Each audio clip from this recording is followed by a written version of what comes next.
तो चले, चलो।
सुमा, क्या दीदी इस टाइम पर हंस रही हो? नींद नहीं आ रही है क्या? ऐसा कुछ नहीं है, जाओ जाकर सो जाओ। रहने दो रहने दो, अब तुम्हें नींद नहीं आने वाली है। कहा ना ऐसा कुछ नहीं है, जाओ जाकर सो जाओ। दीदी जितनी जल्दी हो सके माँ को बता दो, लेट मत करो। अगर तुमने माँ को नहीं बताया ना तो माँ दूसरा रिश्ता लेकर आ जाएगी। सुमा, सहाना, क्या हुआ? नींद नहीं आ रही है क्या तुम लोगों को? माँ, सुमा पानी पीने के लिए आई थी, इसलिए नींद खुल गई। सुमा, पीने का पानी लेकर सोना चाहिए था ना। ठीक है माँ, सो जाओ।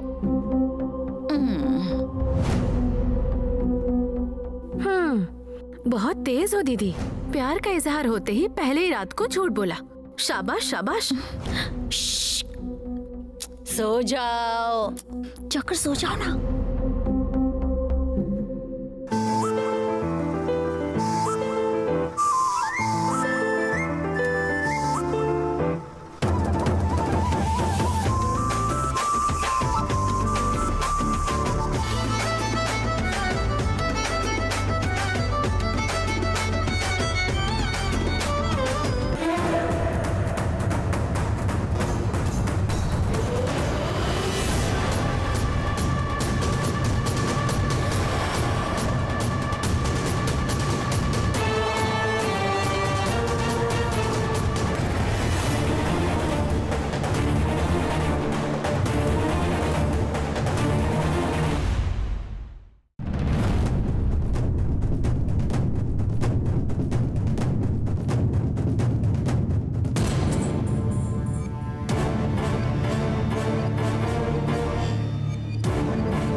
पूर्वी, तुम यहाँ पर हो? इतनी जल्दी उठकर तैयार भी हो गई। Very good. अब ऐसे ही जल्दी उठने की आदत डाल लो। ससुराल जाने के बाद जल्दी उठना पड़ेगा ना। और वैसे भी तुम रात में कितनी बजे आई मुझे पता ही नहीं चला बेटा। मैं तो बहुत थकी हुई थी इसलिए सो गई थी, लेकिन तुमने खाना खा लिया था ना। क्या बात है पूर्वी, क्या हुआ तुम्हें? तुम रात भर सोई नहीं क्या बेटा? मैंने कांति को उसके साथ देखा मॉम। किसके साथ पूर्वी? और किसके साथ? उस होटल वाली के साथ। वो कहाँ थी और तुमने उसे कहाँ देखा? कांति से बात करने का मन हो रहा था तो इसीलिए मैंने उसे फोन किया। वो भाई जरा दीप उत्सव में आए हैं।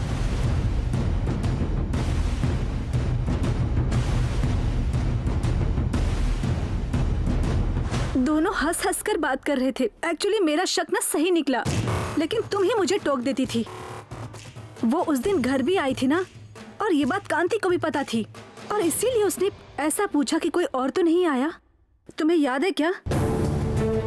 अच्छा, साथ में कोई और नहीं आया? ये सभी बातें मेरे दिमाग में घूम रही है। सोचा कि कल रात जाकर उससे डायरेक्ट ही बात कर लूं मैं, पर अभी जाकर मैं माँ जी को उसके बारे में सब बता दूंगी। पूर्वी, 1 मिनट। इस तरह भाभी के घर जाकर इस बारे में बात करना सही नहीं होगा। फालतू में बात का बतंगड़ मत बनाओ पूर्वी। अब क्या है, तुम्हें शक ही हो रहा है ना, तो इंतजार करो। वो सब बातें छोड़कर फालतू की बातों के लिए भाभी के पास जाना ठीक नहीं है। मॉम, तुम्हारे लिए फालतू बात होगी, लेकिन मेरे लिए ऐसा नहीं है। मैं अभी जाकर उसके माँ को बता देती हूँ, मुझे मत रोको। पूर्वी,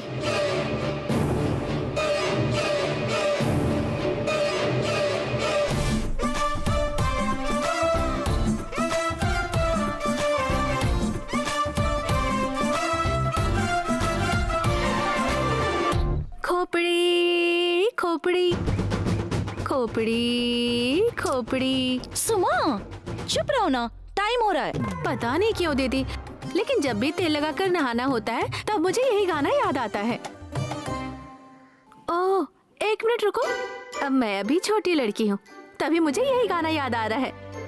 लेकिन तुम अभी प्यार की सीढ़ियों पर चढ़ रही हो, और जब फिसल जाओगी तब सर के हाथ भी पकड़ोगी। तुम्हें कौन सा गाना याद आ रहा है दीदी? सुमा, जिस तरह से मेरी दीदी मेरा नाम बुला रही है ना, उसी से आपका मूड कैसा है बता सकती हूँ। सुमा, इसका मतलब है अभी तुम कहाँ हो? सुमा, इसका मतलब लेट हो रहा है, जल्दी उठकर आ जा। सुमा, ऐसा बुलाया तो जाके होटल में देख लेना, ये मतलब है। लेकिन अभी बुलाया ना। सुमा, इसका मतलब है कि आप किसी प्यार में पड़ी हुई हैं। सुमा, अरे दीदी, घर में ऐसी बातें छोटों को पता नहीं होनी चाहिए, इसलिए छिपा कर रखते हैं। लेकिन आपकी बदनसीबी है दीदी कि आपके प्यार के बारे में मैं पहले जान गई। जरा धीरे बोलो ना सुमा, मुझे फंसाने का प्लान है क्या तुम्हारा? मैं क्यों फंसाऊंगी? आप खुद इसमें फंस चुकी हैं। सुमा, अगर स्नेहा ने सुन लिया ना तो सब खत्म। क्या खत्म? सर से पहले आप ही जाकर सबको बता दीजिए, बस। हे भगवान, सोचकर ही मेरे पसीने छूट रहे हैं। तो फिर सर को ही घर आके बताने के लिए कहिए दीदी। सुमा, अब तुम्हारा ज्यादा हो रहा है। हाँ, प्रपोज संप्रदाय के दिए में बाती और तेल डालकर हमने सक्सेसफुल कर दिया ना दीदी। अब घर में सबको बताना ही बाकी रह गया है, उसे भी हो जाने दो। डुम डुम डुम, रॉक एंड रोल।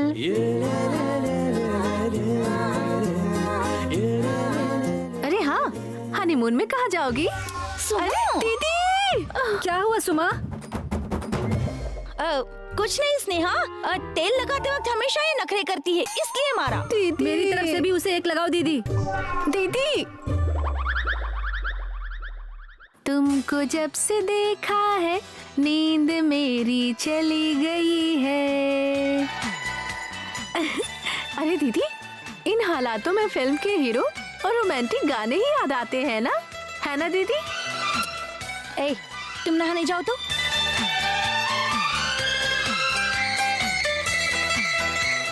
ठीक है, तुम अपना मुंह ऐसे मत लटकाओ। हम सारे भार को मुरली सर के कंधे पर थोप देंगे, फिर उनके घर जाकर बात करेंगे। तुम टेंशन मत लो दीदी। जब से तुमको देखा है मेरी नींद उड़ गई है।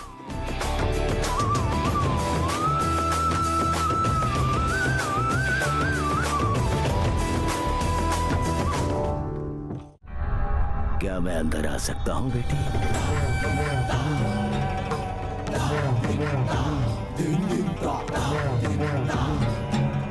आइए स्वामी जी, आइए, बैठिए ना।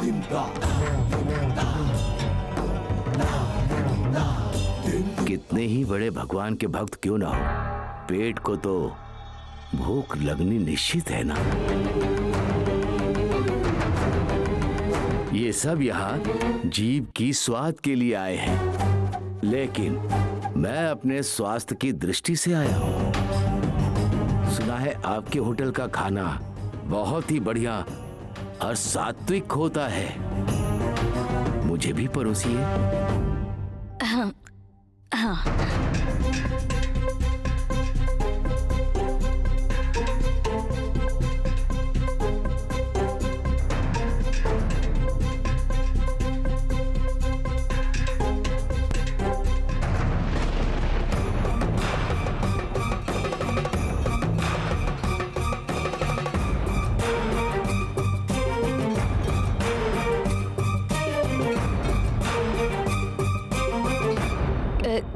क्या बात है स्वामी जी?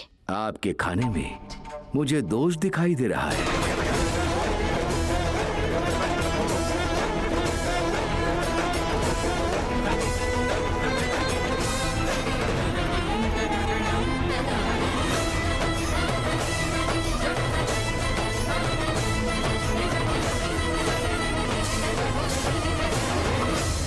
कोई तो अपशगुन हुआ है।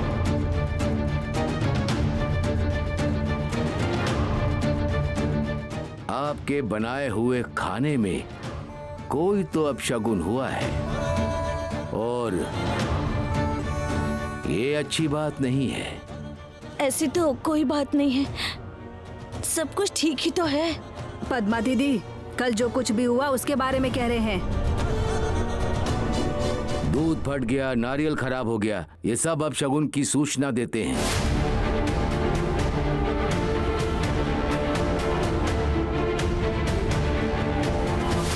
जी हाँ स्वामी जी, मंजू जब खाना बना रही थी तब ऐसा ही कुछ हुआ था।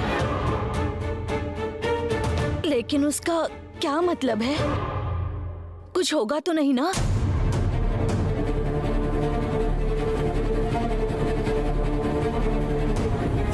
आपकी बड़ी बेटी है, संभाल कर रहना बेटी। आपकी बेटी की शादी और सेहत के बारे में ध्यान रखिएगा, ध्यान रहे। जल्दबाजी में कुछ भी मत करना। इसकी भूख और प्यास मिटने लग जाएगी।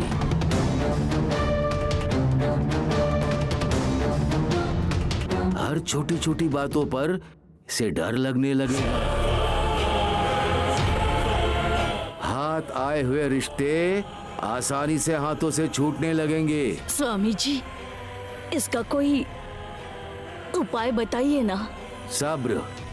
अगर हाल ही में तुमने किसी से झगड़ा या बहस किया होगा तो तुम्हें उनसे माफी मांगनी पड़ेगी।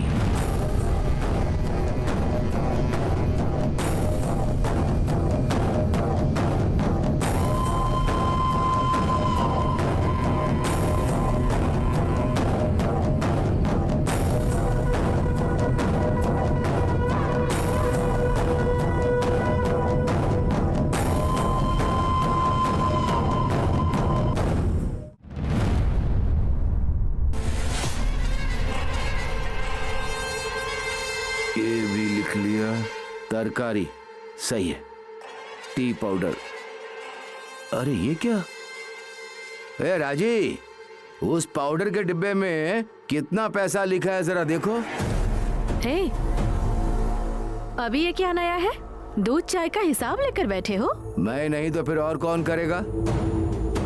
देखो राजी, पिछले 2 हफ्ते से मुझे 1 पैसे का कमीशन नहीं मिला है। हाथ में जो पैसे थे वो भी खर्च हो गए। बैंक से भी मैंने पैसे निकाल लिए, वो भी खर्च हो गए। अगर ऐसा चलता रहा तो बहुत मुश्किल होगा। राजी, क्या तुम्हारे पास कुछ पैसे वैसे हैं क्या? क्या? मेरे पास पैसे कहाँ हैं? अगर होगा भी तो क्या तुम मुझे दोगी? हाँ? देखो राजी, बार बहुत अच्छे से चल रहा था, अभी वो बंद हो गया तो आमदनी के नाम पर सिर्फ मेरे पास पैसे हैं। इस तरह हिसाब किताब रख कर संसार चलाया तो एक हद तक ही हम जी सकते हैं, नहीं तो सब बर्बाद हो जाएगा। हे, आज त्योहार है और वो भी महालक्ष्मी माँ की त्योहार है, और इस दिन तुम पैसे का हिसाब किताब लेकर बैठ गए हो।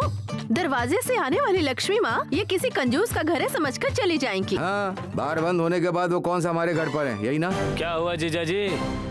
बार बंद हो गया तो ये बात कितनी बार दोहराओगे? बार बार आपको वही क्यों याद आता है? चलो इतनी बात तो समझ में आ गई। अरे यार, मैं कितना भाग दौड़ करूं। देखो सीधे सीधे मैं तुमसे बात कर रहा हूं। 4 लोगों का ये घर है, दिन के 1000 रुपए इस घर में खर्च हो जाता है। ए, पता नहीं क्यों मुझे ऐसा लग रहा है जैसे दिल में कुछ और रहकर यहाँ हमें पैसे का पाठ पढ़ा रहे हैं। देखो मैं कह रहा हूँ कि अगर ऐसे ही चलता रहा तो आगे बहुत परेशानी आ जाएगी। जीजा जी थोड़ा रुक जाइए। बार में जितना लॉस हुआ है उससे 10 गुना पैसा बनाऊंगा, देखते रहो। काली, आज के त्योहार के बारे में बात करते हैं। वो पद्मा आज जरूर त्योहार मनाएगी। वो पूरा गांव को न्योता जरूर देगी और हर बार गांव वाले उसके पूजा का तारीफ करते नहीं थकेंगे। लेकिन इस साल मैं ऐसा नहीं होने दूंगी। अब तुमने क्या प्लान बना के रखा है? इस साल मैं बहुत बढ़िया त्योहार मनाने वाली हूँ।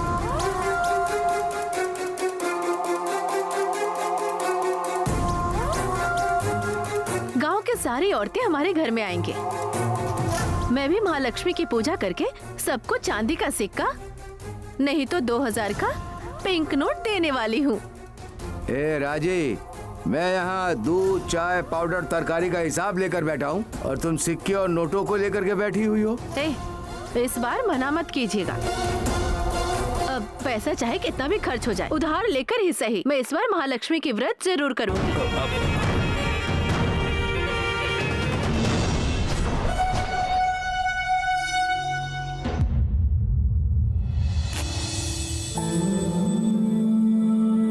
अगले साल से सब त्योहार बहुत जोर शोर से करेंगे।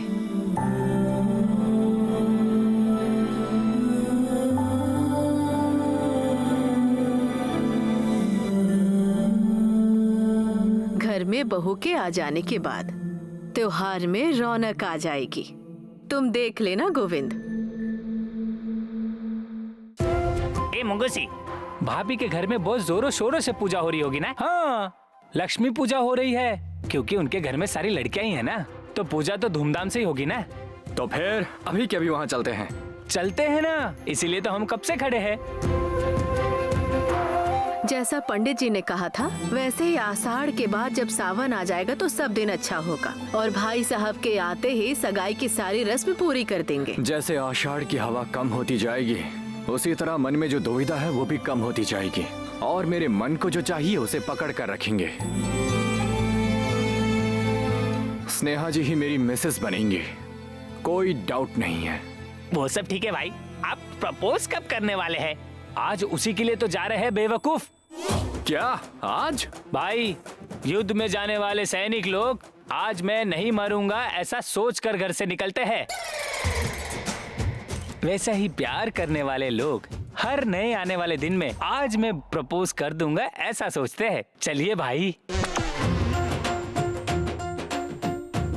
आप अगर ऐसे ही सोचते रहोगे तो वो मास्टर जी आपसे पहले पहुंच जाएंगे, फिर हो गया। मास्टर जी? हाँ भाई, मुझे लगता है वो भाभी के पीछे पीछे घूमता है। मुझे लगता है देखना कि आज भी वो जरूर होटल आएगा। तो फिर चलो अभी चलकर देखते हैं। हाँ ठीक है भाई, चल रहे।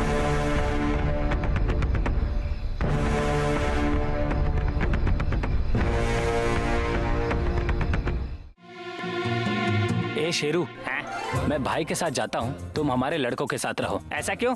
तुम ज्यादा मत बोलो, मैं भी चलूंगा। ए, तू वो नागा की तरह मत बन। वहाँ पर वो भाई के रास्ते में वो मास्टर आने वाला है और वो पहले प्रपोज कर देगा। तुम चुपचाप यहाँ रहो, मैं जाकर आता हूँ। तुम्हारा नाम मुंगूसी नहीं होना चाहिए था यार, तुम्हारा नाम काली बिल्ली होनी चाहिए थी जो हरदम रास्ता काटता रहता है। तुम्हारा नाम भी शेरू नहीं काली बिल्ली होना चाहिए था, तुम भी तो रास्ता काटते हो। क्या कर रहा है? कुछ नहीं भाई। चलो। ठीक है भाई। हट हट चल।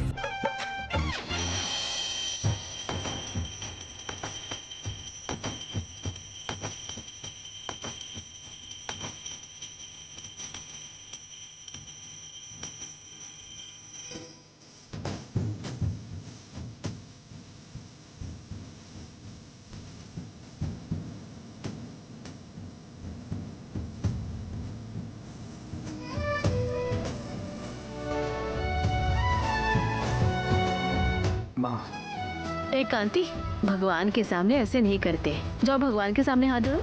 मैंने हाथ ही नहीं भगवान के पैर भी छू लिए। मेरे भैया हमेशा ऐसे ही मस्का मारते हैं। उसे ऐसे क्यों कह रही हो? अगर उसने ये सब नहीं भी किया ना, फिर भी वो मेरी जान है। वो तो मैं जानती हूँ। बहना के पेट में जलन हो रही है माँ।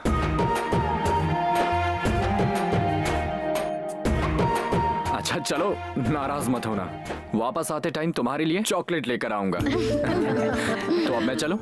माँ देर हो रही है। चले क्या भाई? बहुत लेट हो रहा है हमें। हाँ माँ, जल्दी जाकर आता हूं। ठीक है बेटा।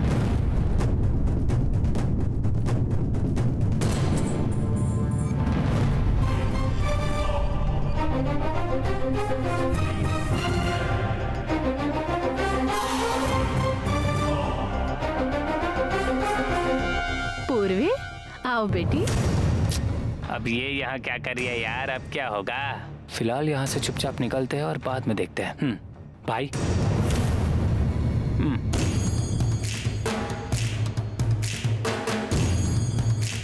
ये क्या बेटी, अचानक आ गई तुम? अगर तुम कांति से मिलने आई हो तो 2 मिनट में गायब हो जाएगा। अरे वो मुझसे मिलने नहीं आई है माँ, शायद इसे आपसे कुछ काम होगा, है ना पूर्वी? मुझे जरा बाहर काम है, मैं जल्दी आ जाऊंगा। कांति रुक जाओ।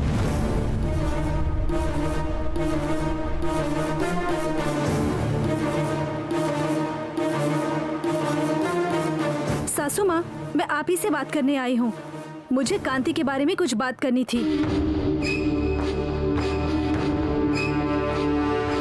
क्या बात है पूर्वी? सासू माँ, क्या आप जानती हैं कि कल रात को कांति कहाँ गया था?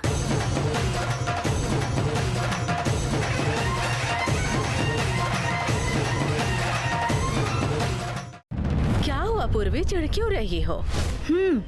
जरूर झूठ बोलकर ही गया होगा कहीं। हमारा भाई किसी से झूठ नहीं कहता और माजी से तो कहने का कोई चांस ही नहीं है ना भाई। सही कहा, जोर से बोलो। हाँ हाँ। कांति, तुम ही बताओ कि कल तुम कहाँ पर गए थे?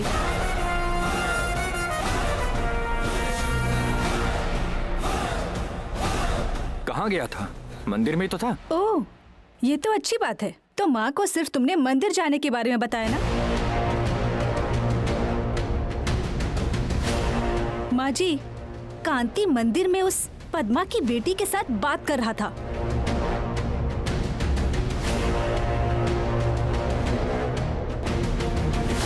बस एक बार आप उसे पूछिए ना माँ जी।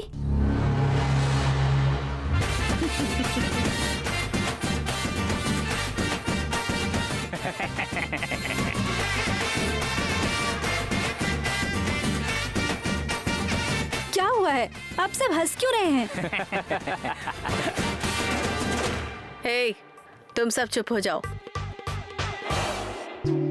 अरे पूर्वी, इस मामले को इतनी गंभीरता से क्यों बता रही हो? माँ जी, लेकिन ये तो सीरियस बात ही है ना? कांति उसके साथ बात करे तो आपको चलेगा क्या? उसमें क्या है?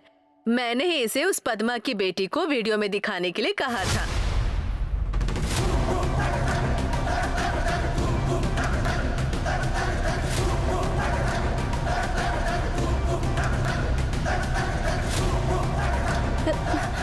क्या?